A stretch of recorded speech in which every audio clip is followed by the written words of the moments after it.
बहुत समय पहले मद्र देश में एक राजा रहते थे जिनका नाम अश्वपति था।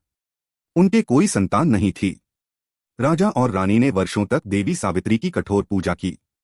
देवी प्रसन्न हुई और उन्हें एक सुंदर कन्या का वरदान दिया। उस कन्या का नाम रखा गया सावित्री। सावित्री अत्यंत गुणवान, बुद्धिमान और तेजस्विनी थीं। जब उनके विवाह का समय आया तो उन्होंने स्वयं अपने लिए वर चुना। उन्होंने वन में रहने वाले एक राजकुमार सत्यवान को अपना पति चुना। लेकिन ऋषि नारद ने राजा अश्वपति को बताया कि सत्यवान बहुत धर्मात्मा और योग्य हैं, पर उनकी आयु केवल 1 वर्ष शेष है।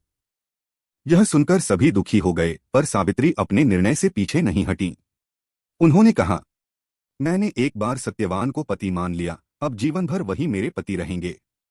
विवाह के बाद सावित्री अपने पति और सास-ससुर के साथ वन में रहने लगी। जैसे जैसे सत्यवान की मृत्यु का दिन निकट आया, सावित्री ने कठोर व्रत और उपवास शुरू कर दिया। निर्धारित दिन सत्यवान लकड़ी काटने जंगल गए। सावित्री भी उनके साथ गईं। अचानक सत्यवान को चक्कर आया और वे सावित्री की गोद में सिर रखकर लेट गए। तभी यमराज वहां आए और सत्यवान के प्राण लेकर चल पड़े। सावित्री भी यमराज के पीछे पीछे चलने लगी। यमराज ने उन्हें लौट जाने को कहा, लेकिन सावित्री अपने पति के प्रति अटूट प्रेम और धर्म की बातें करती रहीं। उनकी बुद्धिमानी और पतिव्रता धर्म से प्रसन्न होकर यमराज ने उन्हें वरदान मांगने को कहा।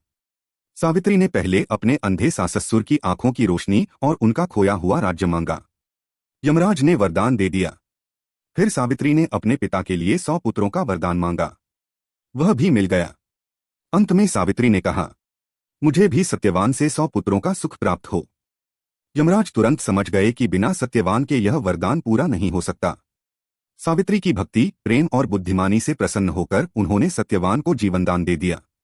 सत्यवान जीवित हो उठे और दोनों अपने घर लौट आए। उनके सास-ससुर को राज्य और दृष्टि वापस मिल गई। तभी से विवाहित स्त्रियां अपने पति की लंबी आयु और सुख समृद्धि के लिए वट सावित्री व्रत करती हैं।